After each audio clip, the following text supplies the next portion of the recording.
최근 길티기어나 킹오파, DNF 더블 같은 격투게임의 인기가 많이 올라가고 있는데요. 저 역시 격투게임의 팬이며 어린 시절부터 다양한 게임을 즐겼습니다. 그래서 오늘은 격투게임계의 시조새 스트리트 파이터의 팬아트를 그려보려고 하는데요.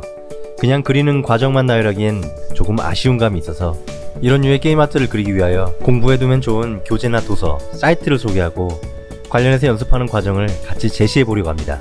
팬아트는 100% 재미로 그리는 그림이지만 그 과정에서 그림 실력도 늘 수 있다면 그야말로 일석이조의 효과를 할 수 있겠네요. 자, 그럼 오늘은 해부학 인체 모형을 이용하여 격투게임 캐릭터의 팬아트를 그려보는 그림 여행 지금 시작하겠습니다.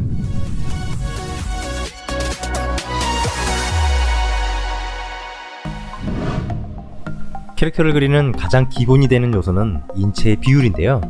인체의 비율은 렌즈 효과가 들어가지 않은 정면을 그리면서 배울 수 있습니다. 그리면서 렌즈 효과를 배제하는 이유는 순전히 비율 공부에 집중하기 위함인데요. 정면 그림을 부담스러워 하시는 분들도 포토샵의 대칭 기능을 활용하면 쉽게 정면을 그릴 수 있습니다. 직선 툴로 한쪽 면의 비율을 설정하고 브러쉬 메뉴의 대칭 툴을 활성화하여 묘사를 진행합니다. 대칭을 설정한 선을 중심으로 오른쪽에 그리든 왼쪽에 그리든 동일하게 대칭으로 표현되는데요. 선의 움직임이 편한 방향으로 이동해가며 묘사를 진행하면 좀 더 편하게 그릴 수 있습니다. 기본형 비율이 정리되었는데요. 이번엔 비율을 유지한 상태에서 비만도를 살짝 올려서 그려보겠습니다. 같은 비율이라 하더라도 외곽의 형태 각도를 조정하는 것만으로도 느낌이 많이 달라집니다. 비만도가 올라왔기 때문에 당연히 식스팩을 자랑하는 복근도 지방 속으로 숨게 되는데요. 아침에 거울에서 자주 보던 친숙한 형태를 그릴 수 있습니다. 이번엔 키를 늘려서 좀 더 우람한 캐릭터의 형태를 그려보겠습니다. 이런 비율은 영원한 터미네이터 아놀드 형님의 체형이 가장 대표적인데요. 인간의 한계에 다다른 근육질 체형을 표현할 때 주로 사용되는 비율입니다. 이런 바디빌딩 대회에서 볼 법한 체형은 게임상에선 힘캐 또는 탱커 역할의 캐릭터에서 많이 볼 수 있는데요. 강력한 보스 몬스터에도 많이 적용되는 체형입니다. 요즘은 가오갤의 드렉스처럼 개그 캐릭터로 반전 매력이 설정되기도 하는데요. 그래도 역시 근육 캐릭터의 본질은 힘 캐릭터를 상징합니다. 이번엔 근육 체형의 끝판왕 비율을 그려보겠습니다. 인간계 근육 체형의 정점이 아놀드 형님의 체형이라면 신계로 넘어오면 헐크의 체형이 있습니다. 이런 체형은 게임이나 영화에서 의외로 매우 흔하게 자주 사용되는 체형인데요. 반지의 제왕의 트롤이나 오크 체형이나 MCU 또는 DCU의 덩치 캐릭터를 보면 대체로 이런 체형을 활용하곤 합니다. 물론 게임에서도 몬스터로 자주 볼 수 있는 체형입니다. 게임상에서 이런 체형의 몬스터를 만나면 무시무시한데요. 처음에는 어떻게 공략할까 싶지만 걱정할 필요 없습니다. 대부분의 게임은 아이템이 힘을 능가하니까요. 스케치가 정리되면 복습하는 차원에서 붉은색으로 도형 라인을 체크하는데요. 비율에 대한 복습 과정이 없으면 나중에 패턴을 그렸던 기억만 남아서 다음에 그릴 때 다시 자료를 찾아봐야 하는 번거로움이 있습니다. 이런 과정은 연습 내용을 좀 더 오래 기억하는 데 효과가 있습니다. 물론 그리는 시간에 비하여 시간도 오래 걸리지 않습니다. 그리고 패턴을 묘사하는 과정에서 몰랐던 부분을 새롭게 발견하곤 하는데요. 이런 부분은 다음 작업에서 시행착오를 줄이거나 시간을 단축시키는데 중요한 요소로 작용합니다. 과정의 경험이 쌓이고 디테일한 정보가 늘어날수록 묘사의 깊이가 생기는 건 어쩌면 당연한 이치입니다. 이번엔 여성의 정면 체형을 그려보겠습니다.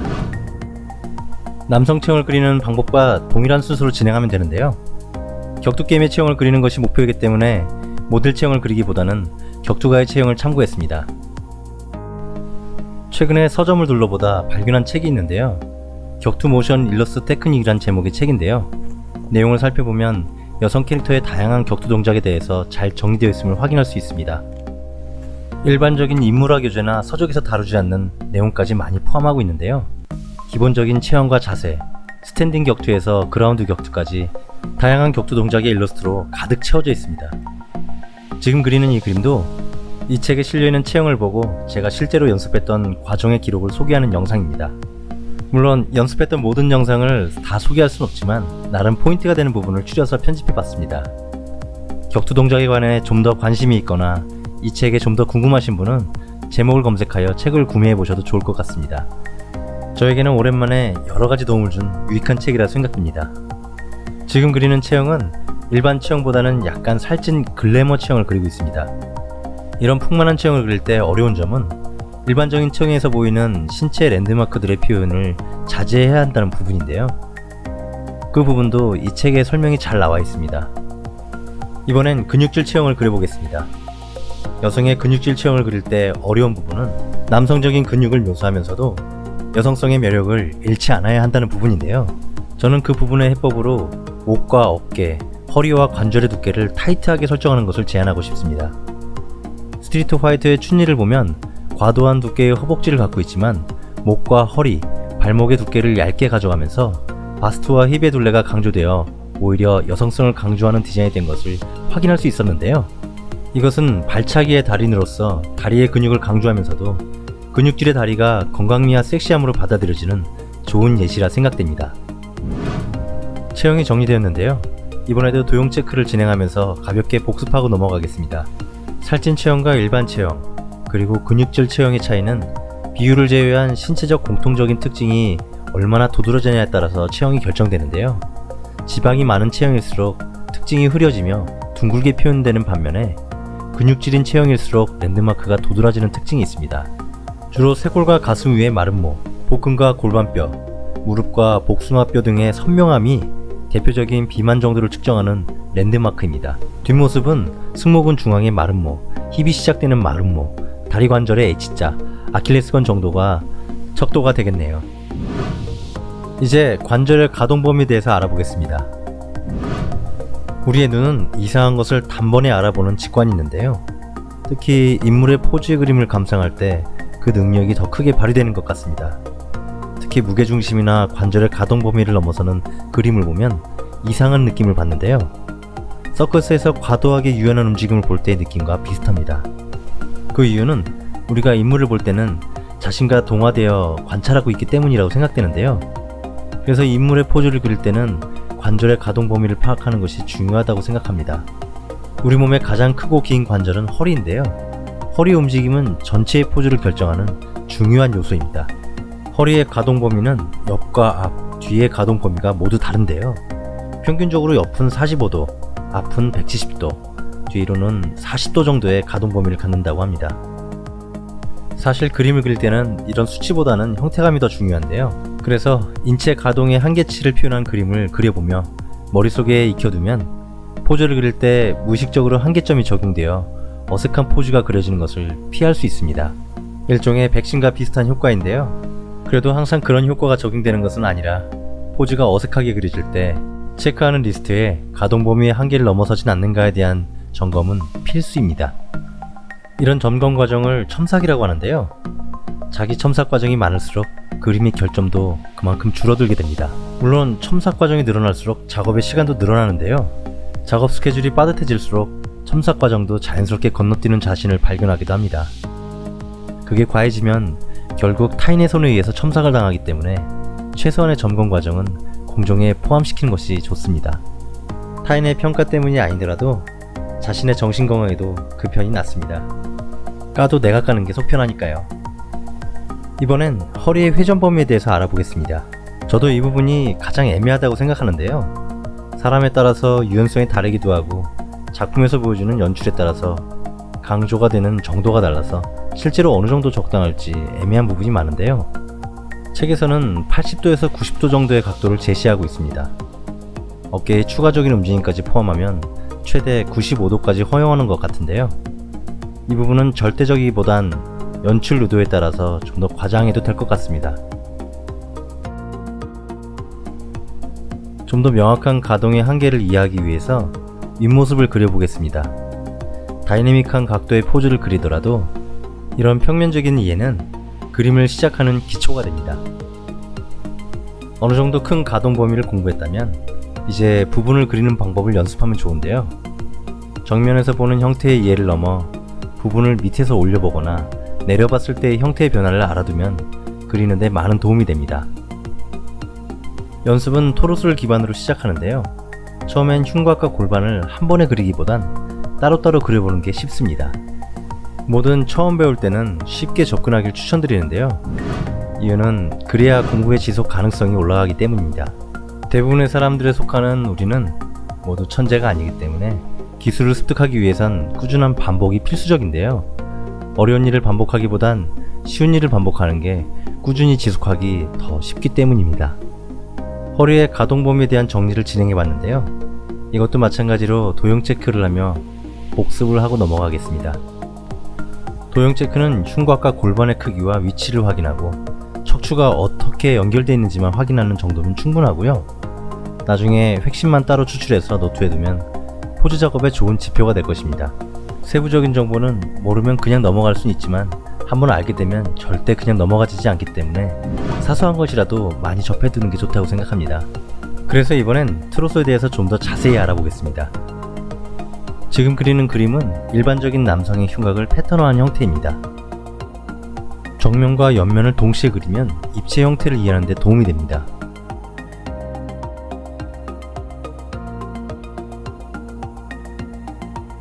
이번엔 여성의 허리와 복근, 뒷모습의 근육을 패턴으로 그려보겠습니다. 이런 식으로 형태를 패턴화하는 이유는 고정관념과 개념을 형성하기 위함인데요. 여기서 고정관념에 대한 안 좋은 이미지를 떠올릴 수 있는데요. 창의성에 관련한 프로그램을 만드는 다양한 미디어 매체에서 고정관념을 꾀라는 문구를 많이 활용하고 그런 방법들을 제시하기 때문이라 생각합니다. 그러나 그건 이미 기술 습득이 끝난 숙련자에게 필요한 조언이라고 생각하고요. 기술을 배우는 과정에선 반대되는 이야기라 생각합니다. 우리가 세상을 인식하고 배우기 위해선 나의 관점이란 프레임을 사용하듯 뭔가를 배우기 위해서는 기준이 되는 관점, 즉 고정관념이 필요합니다. 실제로 어떤 사실을 그냥 받아들이는 것보다 경험했던 일과 비교하며 받아들이는 것이 이해가 더 빠르다고 들었습니다. 그림을 이제 배우기 시작한 사람들에게 필요한 것은 창의성보단 관찰의 틀입니다. 미술학원에서 석고상을 그리는 방법을 배울 때 가장 처음 배우는 것은 사물의 비율을 재는 방법입니다. 자신의 생각을 추가하지 않고 사물을 객관적으로 보는 방법을 가르치는 이유는 관찰의 틀, 즉 변하지 않는 고정관념을 형성하기 위함입니다. 이렇게 형성된 고정관념은 우리보다 먼저 정점에 도달한 다양한 선배들의 지식과 노하우를 배우는데 활용할 수 있습니다. 그렇다고 누군가를 맹목적으로 추종하자는 건 아니고요.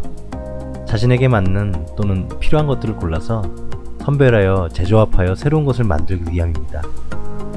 현대의 상업미술은 일종의 편집샵 운영과 비슷하다고 생각하는데요. 당장의 게임 쪽 저작권 책임만 봐도 그 부분을 바로 이해할 수 있을 것입니다. 바닷물이 누군가의 소유물이 될 수 없듯 장르의 흐름과 관행에 소유권을 주장할 수 없다는 부분입니다. 이번엔 좀 더 과장된 토로스를 그려보겠습니다. 지금 그리는 그림은 캡콤의 기본 체형을 도식화한 예시입니다. 스트리트 화이터 2를 제작할 때 활용되었던 기본 체형을 연습하는 과정인데요. 핀터레스트에 검색해보면 이미지를 쉽게 찾을 수 있을 것입니다. 캡콤에서는 매년 자사의 게임에 다양한 아트북이 출간되는데요. 제가 소장 중인 몇 권의 책도 같이 소개하겠습니다. 지금 화면에 소개하고 있는 책은 스트리트 화이터의 화보집인데요. 이 타이틀을 소재로 5주년, 10주년, 15주년, 20주년 계속 기념하면서 화보집이 나오고 있습니다. 구입해보면 기존의 이미지들을 살짝 재편집하고 추가되는 이미지를 정리하여 출간하는 방식입니다. 새 책이 출간될 때마다 저 같은 후보들은 깊은 고민에 빠지게 되는데요. 새로 구매를 희망하시는 분은 가장 최근 모음집만 구매하시길 추천드립니다. 지금 그리는 그림은 스트리트 화이터의 기본 체형 토로서의 다양한 뷰 스케치를 진행하고 있습니다.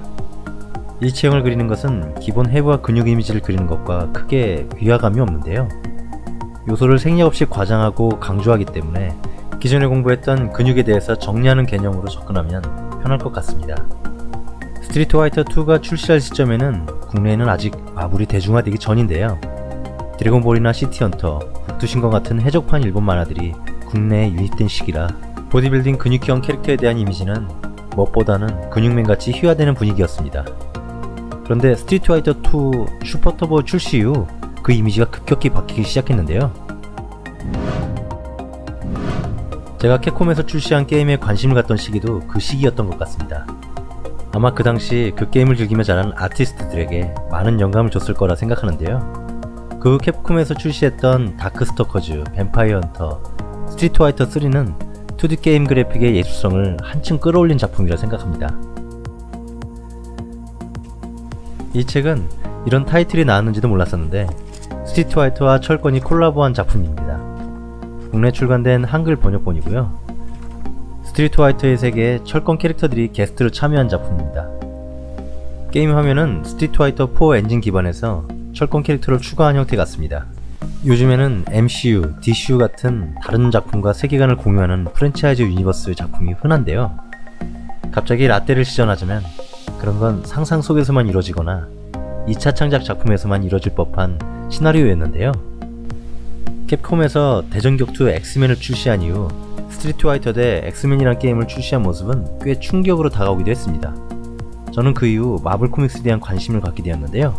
캐릭터들의 근육 묘사 방식과 많은 유사성을 발견하고 캡콤이 마블 캐릭터의 여러가지 요소를 벤치마킹한 것을 알 수 있었습니다. 물론 지금은 독자적인 영향력을 행사할 수 있는 높은 지위에 있는데요. 이렇듯 완전한 무에서의 창조가 아닌 좋은 것을 받아들여 자신의 것을 더해 새로운 것을 만드는 과정을 엿볼 수 있었습니다. 우리가 타인의 작품을 보고 연습을 하거나 2차 창작을 하는 이유와 목적도 이와 같다고 생각합니다. 물론 순수히 재미만을 목표로 삼기도 하는데요. 그 과정에서 숙련되는 기술은 보너스라고 생각할 수 있겠네요. 지금 그리는 그림은 근육형 남성 체형의 토로소의 다양한 움직임을 연습하는 과정입니다. 토로소를 따로 연습하는 이유는 토로소가 포즈 묘사의 기준이 되기 때문입니다. 전신 포즈는 사실 단순히 보자면 토로소를 중심으로 팔다리가 붙은 형태라 볼 수 있습니다. 자, 이제 도형 체크를 진행하며 마무리하겠습니다. 이 책은 스트리트 파이터 2가 최초로 애니화된 극장판 애니메이션의 화보집입니다. 캐릭터 디자인과 애니메이션의 원화 등 스케치 위주의 그림들이 많이 수록되어 있습니다. 오래돼서 지금은 파는지 모르겠네요. 이번엔 토로소의 후면을 그려보겠습니다. 진정한 근육의 멋은 등짝에 있다고들 하는데요. 그만큼 등 근육은 성장시키기도 어렵고 그리기도 난해한 부분이 많습니다. 이 책은 캡콤의 초창기 시절에 출간한 책인데요. 대부분 2D 게임이고 고전 게임들의 일러스트가 많이 수록되어 있습니다. 특히 부록 부분에 인체를 단순화한 개념화 스케치들이 수록되어 있는데요. 해부학 공부를 하지 않았더라도 근육에 대한 개략적인 이해를 돕는 이미지들이 좋습니다. 이와 유사한 책으로 다크스토커즈, 뱀파이어 헌터 시리즈의 아트웍 모험지도 좋은데요. 적절하게 대품이 적용된 인체의 형태감이 조형미를 배우는 좋은 자료가 됩니다. 근육을 공부할 때는 우선 각상으로 단순화된 형태로 전체를 파악하는데요. 그 다음 단계는 움푹 들어간 골 부분을 라인으로 패턴화하여 암기합니다. 지금 보고 있는 캡콤의 고전 격투 게임 마블 슈퍼 히어로즈의 아트북에 수록된 스케치 이미지를 보면 그 부분이 아주 잘 정리되어 있습니다. 격투 게임의 광풍적인 인기 이후에 나왔던 2대 격투 게임인 길티 기어 시리즈의 아트북을 봐도 그 부분이 아주 잘 설명되어 있는 원화로 가득합니다. 스트리트 파이터 2를 시작으로 킹오파 시리즈를 거쳐 길티 기어 시리즈로 2D 격투 게임의 전성기 시대는 저물어 가게 되었습니다. 그 이유는 버추어 파이터, 철권, 소울 칼리버, 데드 오 얼라이브 같은 3D 기반의 게임들이 등장했기 때문입니다. 하지만 그 흐름조차도 곧 시들해졌는데요. 그러나 최근 스트리밍 서비스 시대에 맞춰 네트워크 대전을 앞세운 2D 기반의 게임성을 유지한 3D 대전 격투 게임들이 출시하여 많은 인기를 끌고 있습니다. 이것은 그동안 국내 주류를 형성했던 모바일 MMORPG 중심의 자동 게임에 대한 피로도를 회피하고자 하는 현상이 아닐까 하는 생각이 들었습니다. 물론 일시적인 현상일 수도 있지만 격투 게임의 팬으로서 다양한 유저층이 격투 게임을 접하는 모습은 참 보기 좋았습니다. 오래된 책들 위주로 소개를 하다 보니 시대와 동떨어지고 실질적인 도움이 안 되는 정보 같아서 유용한 사이트 몇 개를 소개하려 하는데요. 지금 화면에 나온 페이지는 크리에이티브 원컷입니다. 그동안 출시된 게임들이 알파벳 순으로 잘 정리되어 있고 관련 아트웍 이미지를 제공하고 있습니다. 게임의 이름만 알면 아트웍 이미지를 쉽게 구할 수 있는 사이트입니다. 다음은 좀 더 격투 게임 장르에 집중한 사이트인데요. The Fighters Generation, 줄여서 TFG입니다. 여기는 격투 게임에 대한 전문성이 대단한데요. 게임 제목이 알파벳 순으로 정리된과 동시에 캐릭터의 개별 이름도 알파벳 순으로 잘 정리되어 있습니다. 항목을 클릭하면 게임의 역사와 시나리오부터 사용된 역대 아트웍 이미지와 심지어 애니메이션 스프라이트 이미지까지 볼 수 있습니다. 물론 모든 스프라이트 이미지가 다 있는 건 아니지만 개별 검색에 비해 빠르게 원하는 격투 게임 이미지를 찾을 수 있습니다. 원하는 이미지를 TFG에서 찾지 못했다면 스프라이트 데이터베이스에 방문해 보시길 추천드립니다. 격투게임뿐만 아니라 오래된 고전 게임의 스프라이트가 잘 정리된 사이트입니다. 지금 소개해드리는 사이트들은 영상의 설명란에 링크를 첨부해 두겠습니다. 사이트에 방문하셔서 구경하셔도 재미있는 경험이 될 것입니다. 이 와중에 여성의 팔이 마무리되었는데요. 다음으로 넘어가겠습니다. 이번엔 팔의 가동 범위에 대해서 알아보겠습니다. 기초를 배우는 과정은 받아들이기에 따라서 지루한 과정이 될 수도 있고 재미있는 과정이 될 수도 있는데요. 가동 범위는 앞으로 그리게 될 포즈에서 매우 중요한 부분을 차지합니다. 팔의 하박은 일반적으로 앞으로 135도까지 구부릴 수 있는데요. 어깨는 앞으로는 180도, 뒤로는 60도 정도의 움직임 영역이 형성됩니다. 그래서 합치면 총 240도의 가동 범위를 갖게 되는데요. 하박은 180도까지 회전이 가능합니다. 위에서 본 어깨의 회전 반경은 약 130도 정도입니다. 물론 전에도 이야기했듯이 이 수치가 그렇게 중요한 것은 아니고요. 최대까지 가동했을 때의 형태를 기억하는 것이 더 중요합니다. 그래야 포즈를 그릴 때 어색한 가동을 첨삭할 수 있기 때문입니다. 특히 팔의 움직임은 포즈의 연출 의도에 따라서 가동 범위보다 과도한 움직임으로 그려지기도 하는데요. 효과적인 연출의 움직임과 어색해 보이는 움직임의 경계를 잘 조절하는 것이 작업자의 역량을 판단하는 중요한 지표가 될 것 같습니다. 라디오 통신 전파는 크게 FM과 AM 두 가지로 나눠지는데요. 군대 문화에서는 FM을 정석으로 AM을 유연성으로 표현하는 은어가 활용되기도 합니다. 그래서 쓰는 말이 FM을 알고 AM을 하는 건 괜찮지만 FM도 모르면서 AM을 하는 건 안 된다 라고 말합니다. 이게 무슨 외계어로 개변을 늘어놓는가 하실 텐데요. 이걸 그림용어로 풀어보자면 정석을 배우고 대포문을 하는 건 괜찮지만 정석을 모르는 상태에서 대포문을 하는 건 위험하다 정도로 바꿀 수 있겠네요. 그래서 일단 기본 해부학을 기본으로 여러가지 동작을 그려보며 근육의 형태를 먼저 알아보겠습니다. 등 근육을 그릴 때 가장 어려운 부분은 팔과의 자연스러운 연결인데요. 팔은 승모근과 삼각근이 견갑골 위에 연결되어 있고 견갑골 위에 극하근과 소음근을 정거근이 덮고 있는 유기적인 형태를 갖고 있습니다. 무슨 외계어 같죠? 사실 이렇게 이름으로 나열하면 거부감을 가질 수도 있을 텐데요. 그림은 형태로 외울 수만 있다면 이름 따위 어찌돼도 크게 상관은 없습니다. 다만 문제는 얼마나 오래 기억할 수 있느냐의 문제인데요. 저도 경험상 주기적으로 형태를 반복하지 않으면 자주 까먹게 되더라고요. 이름을 외우는 이유는 부분의 존재를 기억하기 위함입니다. 만약 정식 명칭이 길거나 거부감이 있어서 외우기 부담되신다면 알파벳이나 숫자 등을 이용하여 이정표를 정하는 것도 좋습니다. 어차피 결과는 똑같으니까요. 자, 이제 본격적으로 대폼이 적용된 인체 모형을 그려보겠습니다. 스트리트 파이터는 특유의 비율이 있는데요. 목이 짧고 몸에 비해 상대적으로 머리와 손발이 크고 얇은 허리와 발목의 비율이 눈에 띄게 독특한 비율입니다. 왜 이런 비율이 나왔을까 분석해보면 게임의 제작 환경이 큰 영향을 준 것 같습니다. 최초의 게임은 작은 사이즈의 도트 그래픽이었고 도트 그래픽에서 표정과 타격감을 강조하기 위해 공격의 수단인 손과 발의 사이즈를 키운 게 아닌가 하는 생각이 듭니다. 그래서 이렇게 아담하고 꽉 차있는 비율이 나온 게 아닌가 생각이 됩니다. 팔다리는 박스에 반원을 붙인 형태의 도형을 주로 사용하게 되는데요. 특유의 비율 내에서 근육의 패턴을 채워넣는 방식으로 묘사를 진행합니다. 형태의 변형은 어떤 대폼 규칙 내에서든 일관성을 유지함으로써 캐릭터성이 생기는 것 같습니다. 지금 그리는 그림은 변형된 체형에 맞춰 다양한 각도와 포즈를 하고 있는 팔의 형태를 그리는 과정을 소개하고 있습니다. 방법은 크게 두 가지로 외형을 도형으로 잡는 방법과 실루엣과 패턴으로 묘사하는 방법이 있는데요. 사실 이것은 그리는 방법의 차이라기보단 순서의 차이로 이해하시면 편할 것 같습니다. 결과적으로 순서만 다를 뿐 모두 거쳐야 하는 과정이기 때문입니다. 그럼 순서를 바꿔 그리는 이유가 있을 텐데요. 그것은 묘사의 편의 때문입니다. 내 길이가 적용되지 않은 구도에선 실루엣과 패턴의 묘사를 먼저 하는 방식이 더 효율적이고요.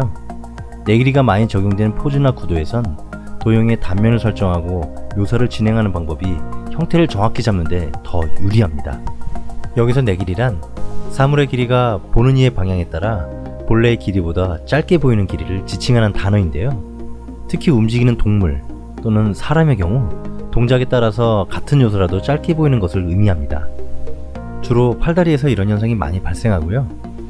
위에서 내려보거나 올려볼 때는 토르스나 얼굴에도 내 길이가 생기는 경우가 발생합니다. 대폼이 적용된 팔을 그려봤는데요. 잠시 내길이가 생긴 부분을 찾아보고 다음으로 넘어가겠습니다. 팔을 그려봤으니 이번엔 다리에 대해서 알아보겠습니다. 다리도 움직일 수 있는 한계점인 평균적인 가동 범위가 어느 정도 정해져 있는데요.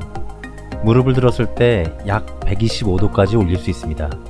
다리를 뒤로 뻗었을 때는 약 15도 정도 뻗을 수 있습니다. 앞뒤로 합쳐서 약 140도 정도의 가동 범위가 있는데요. 이건 평균적인 수치이고 유연성 운동을 한 체조 선수나 태권도 선수들은 180도에서 200도까지 범위가 허용되는 걸 알 수 있습니다. 그래서 일반인도 꾸준히 스트레칭을 해온 사람이라면 다리를 뒤로 뻗은 전갈 자세를 취할 수 있습니다. 설명 내용이 요가 프로에 나올 법한 내용들인데요. 동작을 그려하는 입장에선 다양한 스포츠에 대한 움직임 상식도 어느 정도 숙지하면 좋습니다. 물론 직접 움직여보는 게 가장 좋은데요.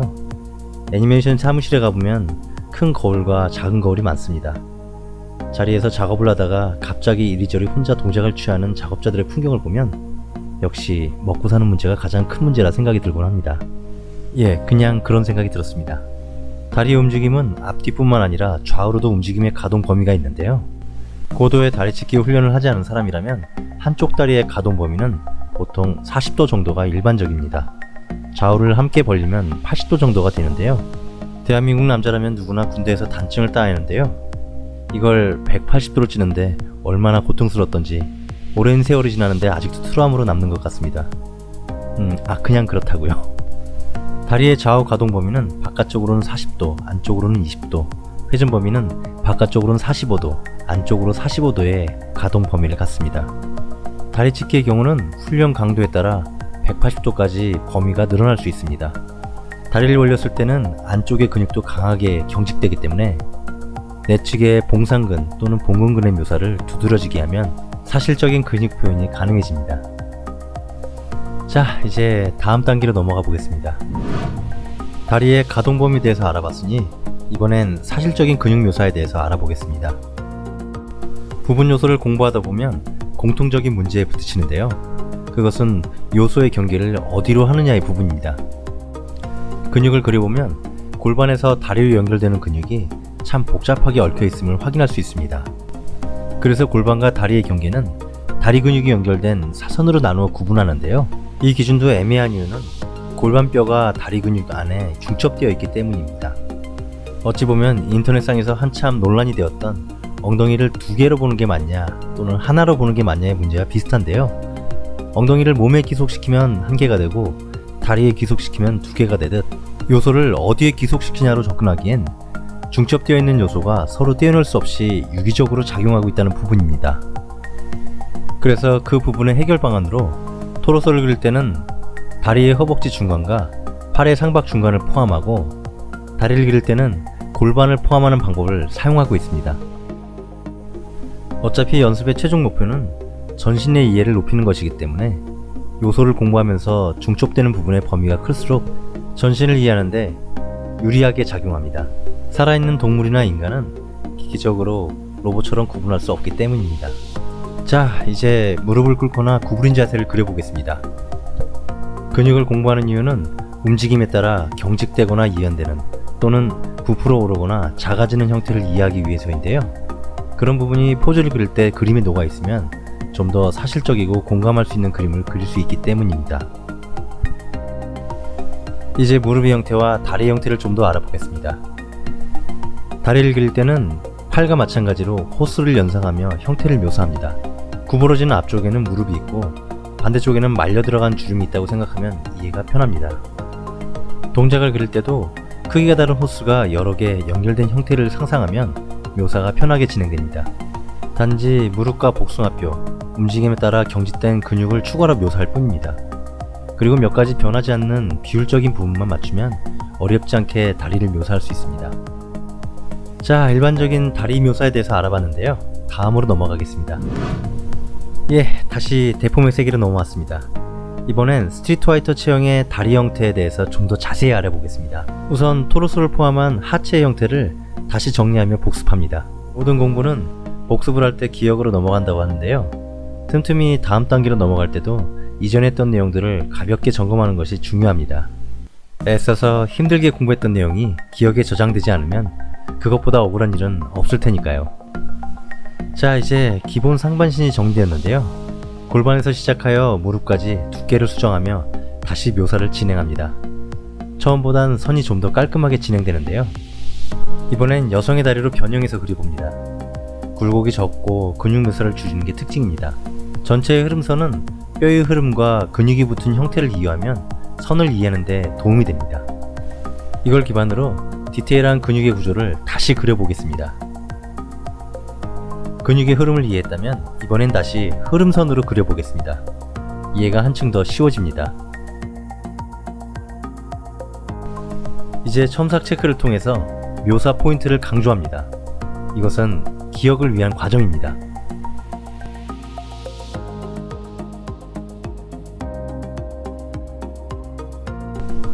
평면의 이미지를 이해했다면 이번엔 부분적인 단면을 그려보겠습니다. 분별 단면을 이해하는 것이 중요한 이유는 포즈를 그릴 때 내 길이가 형성되는 부분의 형태 묘사를 단면의 형태와 동일하게 묘사를 진행하기 때문입니다. 말해놓고 보니까 표현이 이상한데요. 절차적으로 다시 말하자면 내 길이가 발생하는 구도의 형태를 그릴 때는 작업 순서가 단면을 먼저 그리고 실루엣과 패턴을 그리는 순서로 진행되기 때문에 개체의 부위별 단면의 형태를 파악하는 것은 반드시 필요한 공부입니다. 이것도 말이 좀 복잡한데요. 그냥 포즈를 그릴 때 중첩되는 부위는 단면의 형태를 파악하면 그리기 쉬워집니다. 네, 그렇습니다. 이제 대포명 다리의 평면 이미지가 어느 정도 정리되었는데요. 이제 다음 단계로 넘어가 보겠습니다. 이번엔 대포명 다리의 평면적인 이미지를 넘어 덩어리감을 표현하는 방법을 알아보겠습니다. 우리가 덩어리감이라 느끼는 부분은 다른 말로 양감이라고 표현하기도 하는데요. 양감은 정면이나 옆면 같은 평면적인 구도보단 측면의 구도를 그릴 때 효율적인 표현이 가능합니다. 개념적으로 표현하는 양감은 주로 둔고선을 활용할 수 있고요. 표현적인 방법은 그림자 등 음영을 활용하여 표현이 가능합니다. 그러나 음영이 없는 스케치상에서도 양감의 표현이 가능한데요. 그것은 중첩되는 선을 이용하여 표현이 가능합니다. 중첩되는 선은 끊어지지 않는 절지선과 끊어지는 간지선이 있습니다. 절지선은 독립된 개체를 표현할 때 사용하는 테두리선이고요.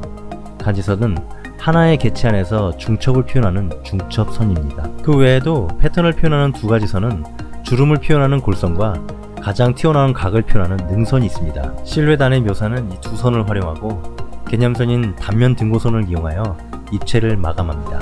마지막으로 해칭선을 이용하여 가볍게 명암의 방향을 설정합니다. 그리고 붉은 선으로 강조할 부분과 수정할 부분을 체크하고 스케치를 마무리합니다. 자, 이제 다리 형태에 대해서 좀 더 디테일한 부분을 알아보겠습니다. 우선 정면부터 다시 복습해 보겠습니다. 인체의 근육을 공부하는 이유는 피부의 외형을 설득력 있게 표현하기 위함인데요. 근육의 종류와 모양을 전부 외우는 것보단 최종적으로 피부에서 어떻게 표현되는지 파악하는 게 더 중요합니다. 어떤 연습이나 공부든 목적이 없으면 표류할 수밖에 없는데요. 항상 어떤 형태로든 결과물을 남기려고 노력하는 게 필요할 것 같습니다. 결과물은 일러스트나 디자인 시트가 아니더라도 끝맺음이 중요합니다. 이렇게 요점을 정리한 노트도 결과물의 좋은 형태가 될 수 있습니다. 지금 그리는 그림은 인체 모형의 다리 근육을 여러 관점으로 공부한 과정을 소개하고 있습니다. 이제 다리 근육의 옆모습 형태에 대해서 알아보겠습니다. 옆에서 본 다리는 허벅지보다 장단지가 뒤에 위치하고 있습니다. 서 있는 자세에서 균형을 맞추기 위한 최적의 구조라 생각하는데요. 여기서 중요한 부분은 무릎 관절을 중심으로 연결된 좌우의 근육이 모양이 다르다는 점입니다. 그리고 근육의 구성과 실제 피부에서 보여지는 표현의 강도 차이를 이해할 필요가 있습니다. 자, 이제 다리의 뒷모습을 알아보겠습니다. 엉덩이가 두 개냐 한 개냐의 논란을 무시하고 골반부터 묘사를 진행합니다. 구부러진 관절부도 좌우의 모습에 차이가 있습니다. 후면의 모습에서 주목해야 하는 부분은 무릎 관절 뒤에 마르모 모양의 패턴입니다. 근육이 마치 머리를 따은 것처럼 엮여 있습니다. 자, 이제 다시 정면으로 돌아와서 다양한 포즈 변화에 따른 근육 형태의 변화에 대해서 알아보겠습니다. 다리를 그릴 때 난해한 부분은 구부러진 다리가 내 길이가 발생하는 구도가 되었을 때 근육을 어떻게 표현해야 하는지에 대한 문제인데요. 저는 그 해결 방법으로 그런 상황의 이미지를 모아 내 길이를 단면으로 그려보는 방법을 활용하였습니다. 실제 사진을 보면 머릿속으로만 시뮬레이션 했을 때와는 형태가 조금 차이가 있었는데요. 사진엔 머리로 미처 인식하지 못한 변수들이 포함되어 있었습니다. 그런 디테일의 차이를 계속 경험해보면 보고 그리지 않아도 실제의 모습에 가깝게 형태를 유추하는 것이 가능해집니다. 물론 평상시 연습에 시간과 노력을 투자해야 하는 단점도 있지만 실제 작업에서 안정적으로 시간 관리를 할 수 있는 여유가 생기는 장점도 있습니다. 결국 미리 경험을 해보느냐 못 해보느냐의 차이이기도 한데요. 많은 양의 연습을 하기 위해선 어느 정도 밀도 조절이 필요한 것도 사실입니다. 다음은 발에 대해서 알아보겠습니다. 자, 이제 드디어 말단 요소로 넘어왔는데요. 캐릭터의 포즈를 그릴 땐 순서상으론 앞에 있는 요소를 먼저 그리는 원칙을 제외하면 보통 머리와 트로스를 그리고 손발 위치와 포즈를 설정한 후 팔다리를 연결하는 방식으로 정리합니다. 그만큼 말단 요소는 포즈를 설정하는 중요한 요소로 활용됩니다. 그 중에 발은 몸을 지탱하는 요소이기 때문에 발의 위치와 포즈가 전체 자세를 설정하는 중요한 지표가 됩니다. 그래서 발의 형태를 자연스럽게 그릴 수 있다면 전체 포즈를 잡는 부분에서 그만큼 자신감을 얻을 수 있습니다. 저에게 남성의 발을 그리는데 좋은 교재가 될 만한 도서를 추천하라고 한다면 호가스의 다이내믹 드로잉과 다이내믹 인체 구조의 분석을 추천합니다. 이 책들의 좋은 점은 벌써 이전 영상에서 여러 번 설명했었는데요. 발의 형태에 대한 개념이 되는 이미지와 과장의 방향성을 잘 제시하고 있으며 묘사의 요소까지 디테일하게 설명하는 손색 없는 이미지를 제공하고 있습니다. 연습하는데 이만한 교재는 없을 거라 생각합니다. 지금 그리는 그림은 남성의 발의 이미지를 다양한 각도에서 그리는 연습을 소개하고 있습니다. 발을 연습하는 중요한 각도의 시점은 좌우 측면 뷰와 옆뷰, 올려본 좌우 측면 뷰 이렇게 5가지 뷰입니다. 나머지는 선택사항이고요. 5가지 뷰가 중요한 이유는 가장 많이 사용하고 있기 때문입니다. 격투게임 팬아트를 그릴 때 맨발을 연습해야 되는 이유는 간단한데요. 맨발의 무도가들이 많이 등장하기 때문입니다. 당장 스트리트 화이트의 주인공인 류나 켄도 맨발이고요. 고오키도 맨발입니다. 킹오파 같은 다른 격투게임에서도 도복을 입은 캐릭터들은 대부분 맨발인 걸 확인할 수 있습니다. 자, 이제 발의 뒷모습을 그려보겠습니다. 발의 뒷모습을 그릴 때 특징적인 부분은 발목의 복숭아뼈와 아킬레스건의 묘사입니다.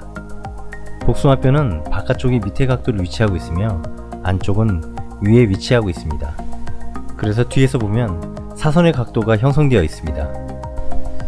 이 각도는 뒤꿈치를 들거나 발을 들었을 때도 그대로 유지되는 걸 확인할 수 있습니다.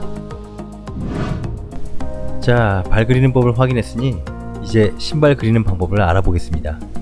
먼저 여성의 발을 그려보고 여성화 그리는 방법을 알아보겠습니다. 여성의 발은 남성의 발에 비해 상대적으로 굴곡이 적어 특징을 잡는 데 어려움이 있는데요. 대신 유려한 실루엣으로 부드러운 아름다움을 표현할 수 있습니다. 여성의 발은 앞꿈치와 뒤꿈치 부분으로 영역을 나누고 사이를 연결하는 브릿지로 형태가 완성됩니다.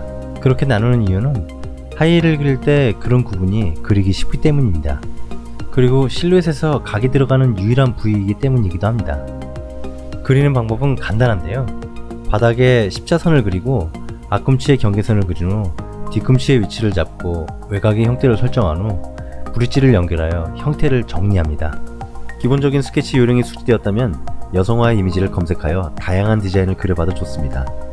정말 종류가 끝없이 나오는 신비한 경험을 해볼 수 있을 것입니다. 이번엔 남성화를 그리는 방법에 대해서 알아보겠습니다. 남성화는 여성화만큼 종류가 많진 않은데요. 그래도 종류가 적진 않아서 한 번씩 그려보려면 시간을 좀 투자해야 합니다. 명칭을 외우려고 하면 종류가 끝없이 나오니까요. 오늘은 형태적인 개념만 정리하고 넘어가겠습니다. 큰 분류로 보면 슬리퍼, 운동화, 구두, 워커 4가지로 나눴을 때 각 포지션의 특징을 동시에 갖고 있는 제품들이 중간중간 배치되어 있습니다. 형태적인 특징은 다리를 얼마나 어떻게 커버하냐에 따라서 명칭이 제각각입니다. 그러나 오늘은 디자인보단 그리는 팁에 좀 더 집중해 보겠습니다. 호주의 신발을 그릴 때 가장 먼저 그리는 것은 바닥의 모양입니다. 바닥의 형태에는 많은 정보가 내포되어 있는데요.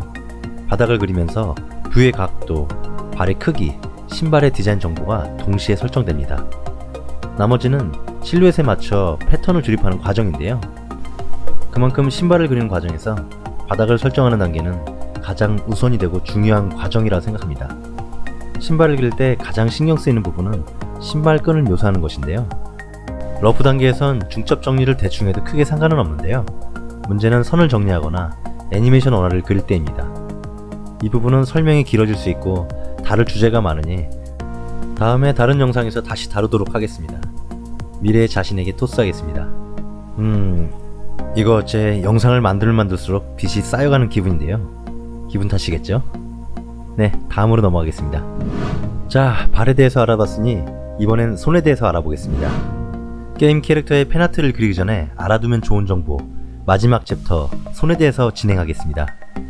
손은 제2의 얼굴이라고 하는데요. 손의 포즈가 캐릭터의 행동과 성격, 감정을 어느 정도 드러내고 있기 때문입니다. 손의 형태는 크게 세 가지 영역으로 구분하는데요. 몸통 부분의 영역과 엄지손가락 영역, 4개의 손가락 영역으로 나눌 수 있습니다. 손의 포즈를 캐치할 때 주로 엄지손가락과 검지와 중지의 위치와 모양을 중심으로 포즈를 설정합니다. 여기서 손가락 마디의 표현에서 주름이나 관절의 도드라짐에 따라 남성의 손과 여성의 손을 그리는 차이가 발생합니다. 당연히 여성의 손보다 남성의 손을 그릴 때 표현의 도드라짐이 강해집니다. 추가로 여성의 손을 그릴 때 여성성을 강조하고 싶다면 손가락의 길이를 길게 강조하면 여성스러움이 강조된 손을 그릴 수 있습니다.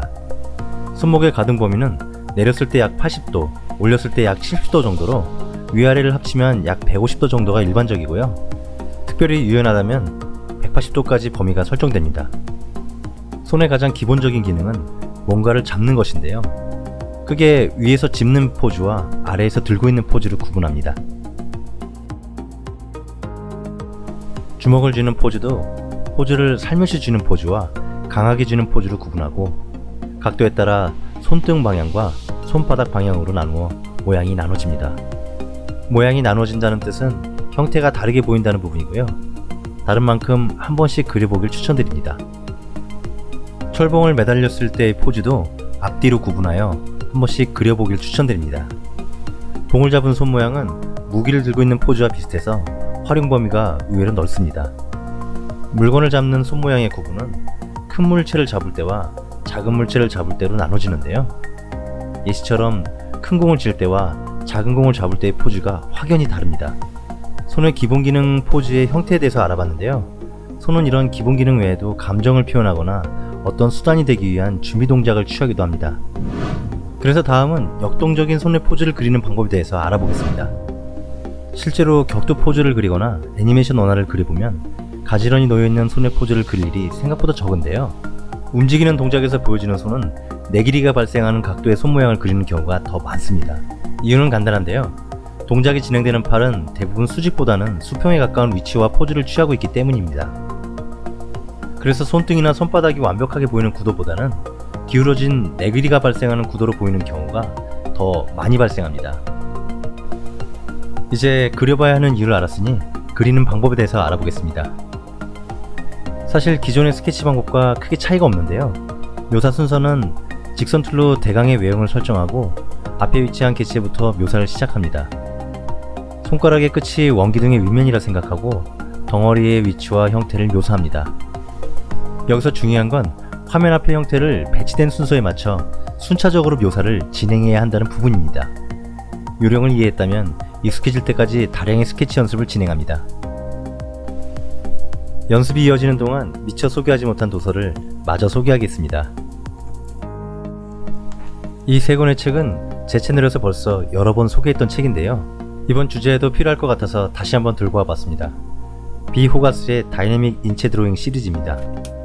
원래는 인체 드로잉, 헤드 드로잉, 핸드 드로잉, 인체 구조의 분석 이렇게 4개의 책으로 구성되어 있었는데요.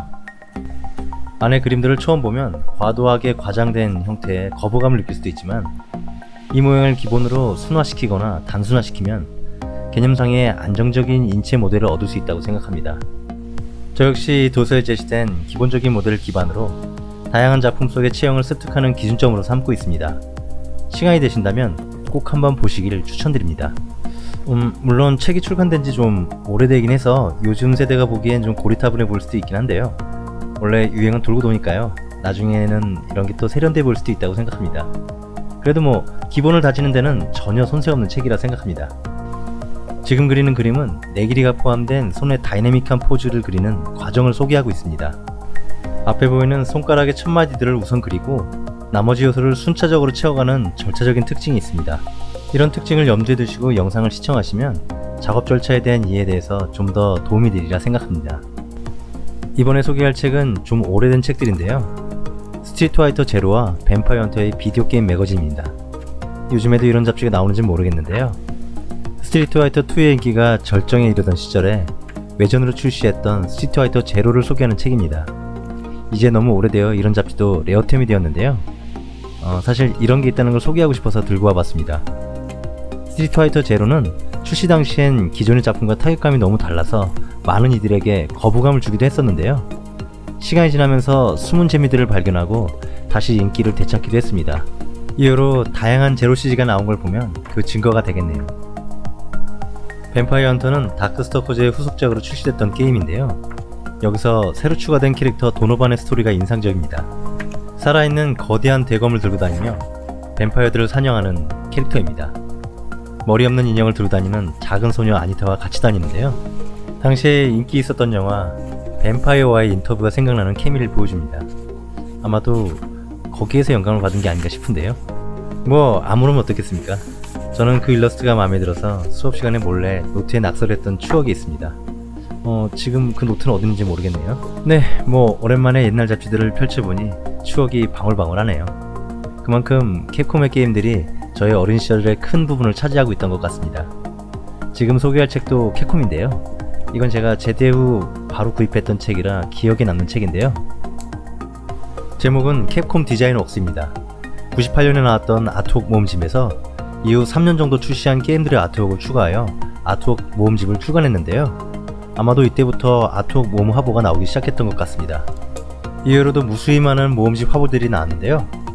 아트 화보지를 모으는 입장에선 안 사기는 뭐하고 사기는 아까운 계륵같은 책들이 책꽂이에 쌓이는 원흉 같은 책입니다. 뭐 원망은 아니고요. 그냥 그렇다고요. 자, 이제 연습 페이지가 거의 채워져 가는데요. 화보집을 소개하다 보니 시간이 금세 지나간 것 같습니다. 여기까지가 게임 캐릭터의 팬아트를 그리는 과정에 알아두면 좋은 정보였는데요. 처음엔 팬아트를 그리는 과정에 가볍게 보조 설명을 넣는 챕터로 시작했는데요. 편집을 하다 보니 본문의 분량을 몇 배나 뛰어넘어 버렸습니다. 이런 걸 주객이 전도됐다고 하죠. 지금 이런 멘트가 적절할지 모르겠는데요. 자, 이제 가볍게 준비가 끝났으니 본격적으로 팬아트를 그려보겠습니다. 다음으로 넘어가겠습니다. 자, 스트리트 파이터의 영원한 주인공이죠. 류를 그려보겠습니다. 우선 가볍게 직선 툴로 실루엣을 설정하고 개략적인 느낌을 잡은 후 자료를 검색합니다. 핀터레스트에 스트리트 파이터를 검색하면 멋진 이미지들이 많이 나오는데요. 이렇게 제목으로 검색해도 되고 아니면 캐릭터 이름으로 직접 검색해도 됩니다. 지금 그리려 하는 그림은 원작의 이미지를 모작하는 범위가 아니라 이런저런 게임들의 이미지를 참조하여 살짝 느낌이 다른 팬아트를 그리는 것이 목표이기 때문에 비슷한 타이틀의 이미지를 같이 검색하고 있습니다. 막상 이렇게 검색하다 보면 처음에 그리려 했던 이미지하고는 다른 주제를 그리고 싶기도 하는데요. 오늘은 그런 유혹을 떨쳐버리고 잘 진행해 보겠습니다. 실작업에 들어가기 전에 연습으로 검색된 이미지 중 몇 개를 그려보고 넘어가겠습니다. 검색된 이미지 중에 이 이미지가 눈에 띄었는데요. 비율이 마치 초창기 타이틀을 보는 것 같아서 신기했습니다. 알고 보니 스위치로 리메이크된 작품이 있더군요. 옛날 생각도 나고 해서 구입해서 플레이를 해봤는데요. 그래픽은 도트 스프라이트가 원화로 교체되어 있었지만 이미지의 완성도가 사실 많이 실망스러웠습니다. 그래도 덕분에 오랜만에 고전 게임을 플레이할 수 있어서 기분이 나쁘진 않았습니다. 지금 모작하는 그림은 RPG 게임 그랑브루 판타지와 콜라보했던 류의 모습인데요. 갑자기 젊어진 류의 모습에 처음엔 살짝 놀라기도 했습니다. 캡콤 특유의 그림체가 아닌 그랑브루 판타지의 일러스트의 느낌을 잘 살린 류의 그림이라서 더 신선했던 것 같습니다. 그리고 류의 특징을 잘 캐치한 것 같아서 한번 따라 그려보고 싶었습니다. 고정된 이미지가 있는 캐릭터가 다른 작가에 의해서 재해석되고 다시 새롭게 만들어지는 과정을 보는 것은 언제나 신기하고 재미있는 것 같습니다.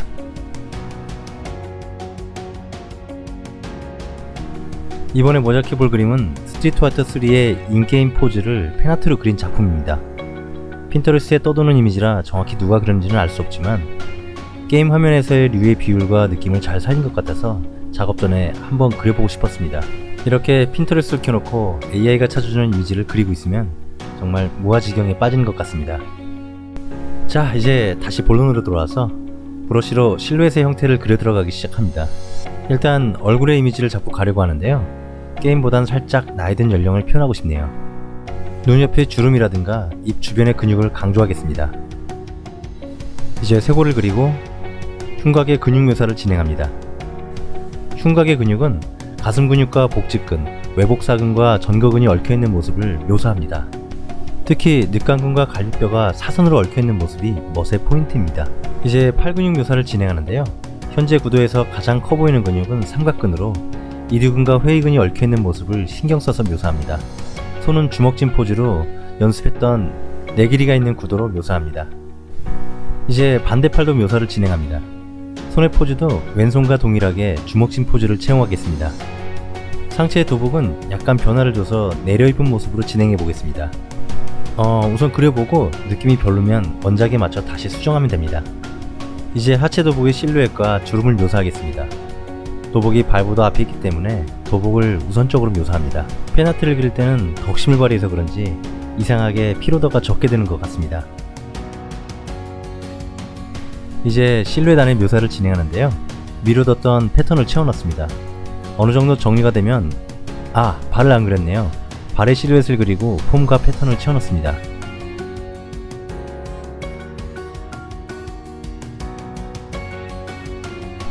이제 1차 스케치가 어느 정도 정리되었는데요. 원작의 느낌을 살려서 도복 상의를 입은 버전을 한번 그려보겠습니다. 처음부터 다시 그리는 건 아니고요. 도복의 위치 부분을 지우고 스케치를 다시 채워넣습니다. 사실 이 방법도 손이 많이 가는 작업이긴 한데요.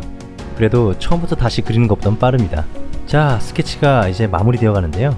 간단하게 음영을 넣고 기본 컬러를 추가하여 초벌 스케치를 마무리하겠습니다. 자, 이제 스트리트 화이트의 꽃, 춘니를 그려보겠습니다. 스트리트 화이트에서 춘니는 스파2 시절부터 스트리트 화이터 5에 이르기까지 시리즈를 상징하는 메인 캐릭터인데요. 대전 격투 게임 역사상 가장 유명하고 인기 높은 히로인 캐릭터라 생각합니다.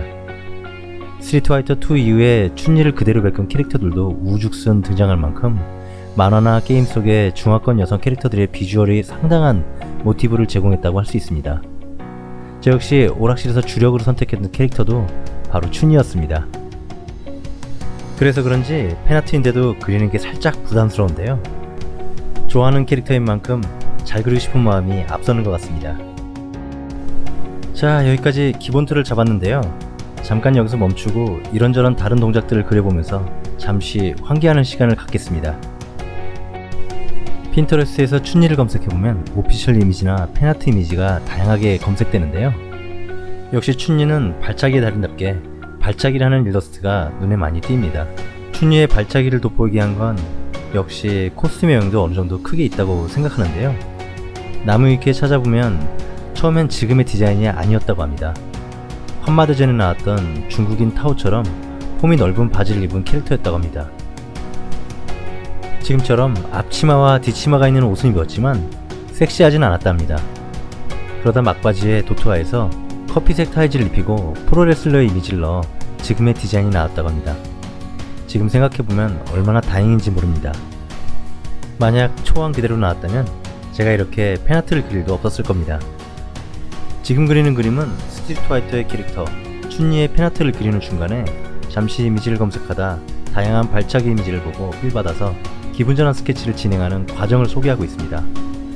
이것도 말해놓고 보니 좀 이상한데요. 기분 전환을 위해 팬아트를 그리는 와중에 기분 전환을 위해 발차기 그림을 그리고 있습니다.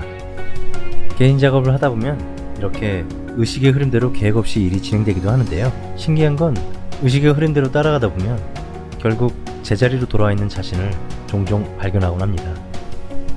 저도 예전엔 작업을 진행할 때 계획을 세우는 걸 참 좋아했는데요. 계획을 세우고 그걸 실행하면서 체크리스트를 지어가는 과정에 희열을 느끼기도 했습니다. 마치 게임에서 NPC에게 받은 퀘스트 리스트를 하나씩 해결해가며 지워가는 느낌인데요. 그러다 보면 어느새 체크리스트를 전부 클리어하는 순간이 오는데요. 그때 자신도 모르게 이유 모를 불안감에 휩싸인 감정을 느껴본 경험이 있습니다. 그래서 그 불안감이 어떻게 해소됐는지 들어보시면 놀라실 텐데요. 놀랍게도 새로운 일거리가 생겨 지워야 할 체크리스트가 생기면서 해소되는 자신을 발견했습니다. 그때 아차 싶었습니다. 사람과 일의 관계에 대해서도 다시 생각해보는 중요한 계기가 되기도 했습니다. 그리고 그 후로 체크리스트를 만드는 행동은 그만두게 되었습니다. 이미 잘 아는 일을 진행할 때는 사실 계획을 세울 필요가 없습니다. 그냥 꾸준히 진행하면 됩니다. 처음 하는 일을 진행할 때도 부딪혀보지 않은 상태에서 세운 계획은 사실 의미가 없습니다. 그럼에도 불구하고 굳이 체크리스트를 만들고 싶은 이유는 막연함의 불안감에 벗어나기 위한 타협이 아닐까 생각합니다. 물론 직장에서 받는 퀘스트 리스트는 생계를 위해서 클리어 해나가야 되지만 사회에서 암묵적으로 강요하는 퀘스트를 무리하게 떠안을 필요는 없다고 생각합니다. 좀 더 자신에게 솔직해지고 좋아하는 것을 즐길 수 있는 여유를 갖기를 희망합니다. 그래서 저는 오늘도 팬아트를 그리면서 마음의 안정을 찾고 있습니다. 지금 그리는 그림은 스트리트 화이터의 캐릭터 춘니의 팬아트를 그리다가 잠시 다른 그림에 한눈을 팔다 다시 춘니의 팬아트를 그리는 과정을 소개하고 있습니다. 브러쉬를 선택하여 초벌로 잡았던 외곽 라인에 절지선을 추가합니다. 절지선은 개체와 개체를 나누는 외곽의 테두리선입니다. 여기선 옷과 신발의 경계와 액세서리의 경계를 나누는 것을 의미합니다. 절지선으로 큰 구분을 정리했다면 그 다음엔 간지선으로 덩어리를 구분합니다. 구분된 덩어리 위에 골선과 능선을 이용해 무늬와 액세서리, 옷의 주름 등 패턴을 채워넣습니다. 패턴을 채워넣는 과정에서 그림자가 뒤로올 만한 부분은 선을 여러 번 그어서 진하게 표현하며 스케치를 마감 정리합니다.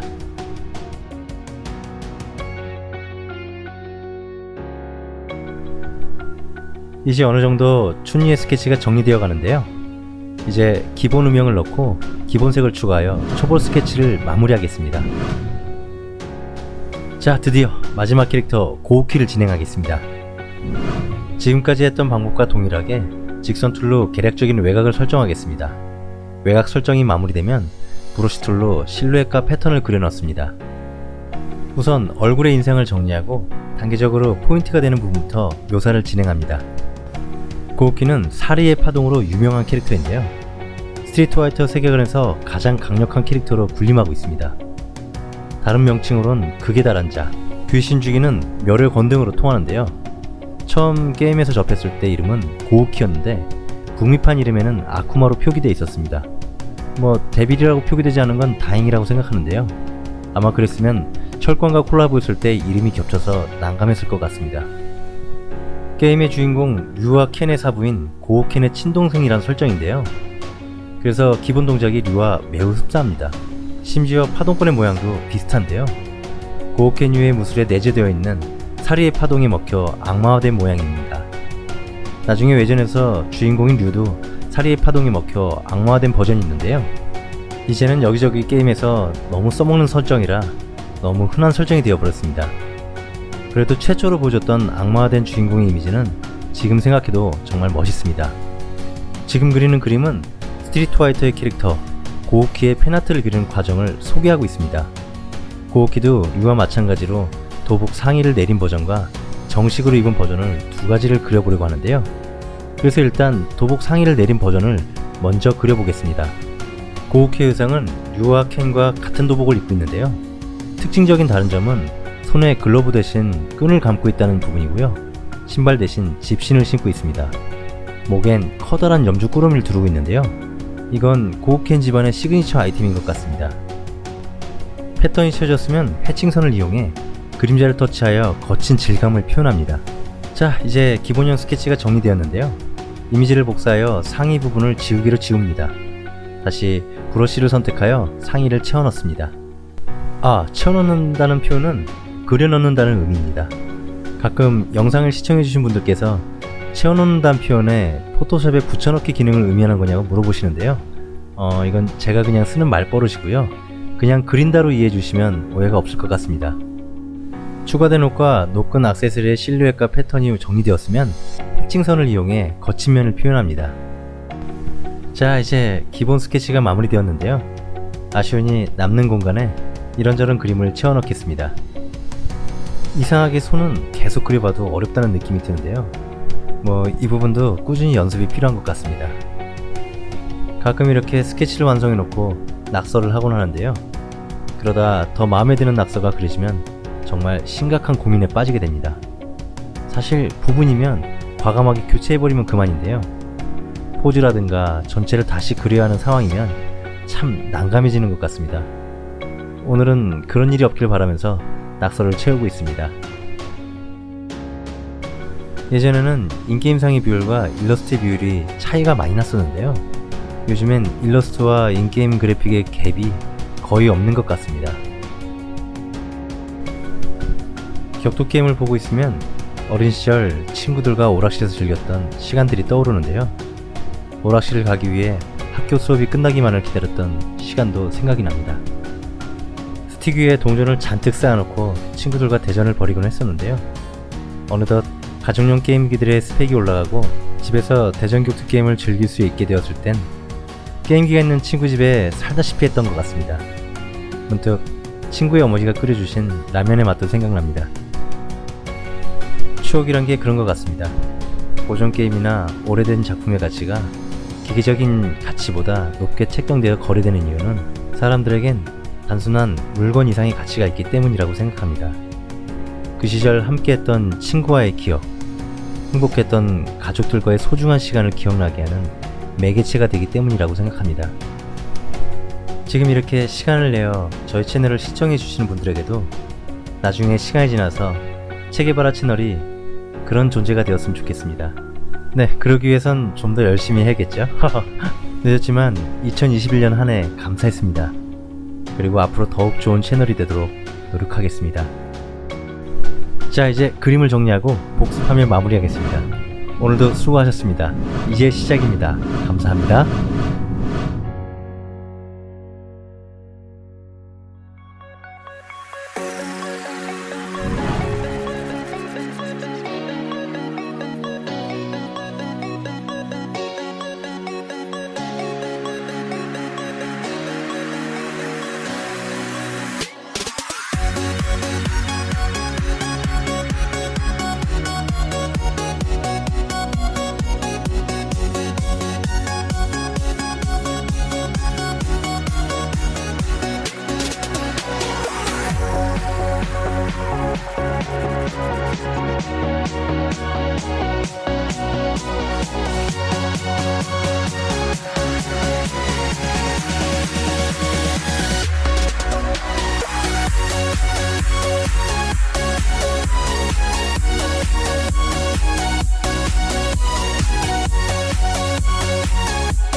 Thank